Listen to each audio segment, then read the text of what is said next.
O mulțime de școli din țară au implementat proiecte pilot autorizate de Ministerul Educației, printre acestea și folosirea catalogului electronic, care, mai ales acum în contextul grevei cadrelor didactice, le-a scutit profesorilor din școlile incluse în program o mulțime de timp. Școala 197 din București e una din școlile care au beneficiat de catalogul electronic. E primul an în care îl folosesc, iar beneficiile i-au luat prin surprindere pe profesori și cei mai mulți dintre ei s-au adaptat imediat. Accesarea este foarte rapidă, se face prin login instantaneu. E un program la care am lucrat și eu personal, am învățat să modific fiecare categorie și clasă. Dacă mă duc pe modificare activitate, îmi așez clasele, culoarea, ce fel de iconiță vreau să am pentru că este sistemul primar și aceștia au FB, bine, prim și așa mai departe. Și dacă vreau să și alte specificații de activitate individuală, prezență, evaluare, ce tip de evaluare, și aici pe primar rămân insignele, pe gimnaziu sunt note de la 1 la 10, iar pe pregătitoare nu avem evaluare.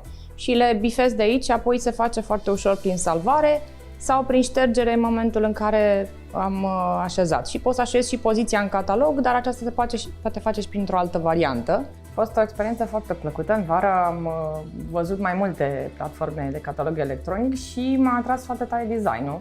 Trebuie să recunosc că există culori foarte plăcute și atractive, iconițele sunt foarte interesante.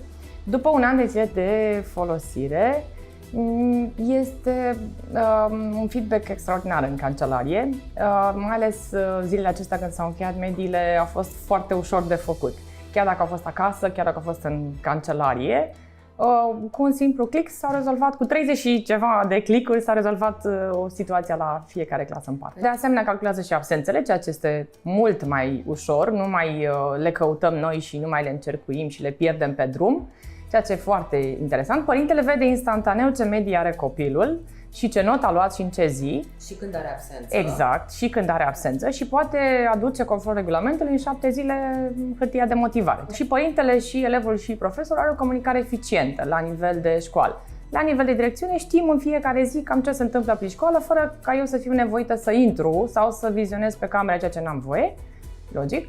Dar aici pot vedea efectiv cum anume se desfășoară procesul educativ. S-a pierdut acea idee și imagine a profesorului ce poartă la sub braț catalogul, dar pierdeam timp. Mergeam în cancelare, luam catalogul, mergeam la clasă, așa îmi iau simplul telefon, mă duc spre clasă și am făcut instantaneu și prezența și notarea fără să mai pierd mai mult de un minut pe drum sau în cancelarie până găsesc rasterul cu catalogul respectiv. Și nici nu aștept după colegul meu să încheie mediile, ceea ce este un alt lucru foarte important. Da? Așa că, din punctul acesta de vedere, suntem extrem de eficienți.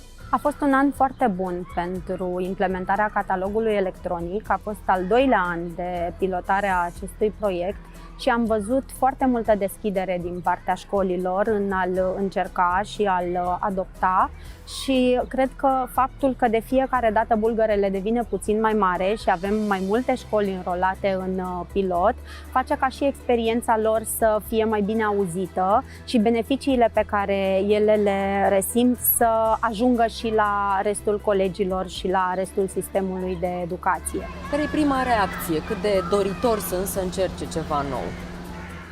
Sunt curioși profesorii și deja tehnologia nu mai este pentru ei o noutate. O folosim în fiecare zi, o întâlnim de la ghișeul electronic al primăriei sau al sistemului de finanțe până la canalele sociale cu care toată lumea este familiarizată. Și atunci, în momentul în care află că o pot folosi și pentru a-și simplifica activitatea de zi cu zi și înțeleg că mai departe de mica buclă de învățare de la început, chiar există un potențial extraordinar de a salva timp cu ajutorul instrumentelor digitale pentru școală. Perioada de învățare online din timpul pandemiei probabil că a contribuit la apropierea de tehnologie.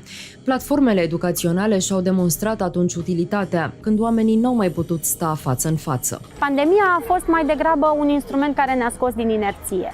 care a demonstrat atât profesorilor cât și elevilor și părinților că este posibil să te conectezi mai ușor, să folosești tehnologia pentru bine, să salvezi timp cu ajutorul ei, să centralizezi într-un singur loc și să distribui mai ușor resurse care altfel ar fi fost captive pe un suport de hârtie, pentru că nu ne referim doar la simplitatea de a nu mai plimba un catalog mare de hârtie după tine, ne referim și la șansa de a avea informațiile centralizate în timp real, de a avea niște sisteme de alertă atunci când există dificultăți în activitatea unui elev, de exemplu, și de a contribui cu ajutorul tehnologiei la rezolvarea unor probleme majore și pe termen lung ale educației, cum ar fi, de exemplu, reducerea absenteismului, reducerea abandonului școlar, creșterea competențelor digitale, reducerea analfabetismului funcțional, pentru că, iată, tehnologia ne permite să punem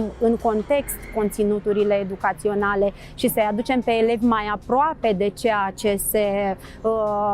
ceea ce înseamnă ele în viața de zi cu zi. Conform noilor reglementări, Ministerul Educației încurajează școlile să implementeze catalogul electronic în defavoarea catalogului fizic și să folosească platformele deja existente în piață.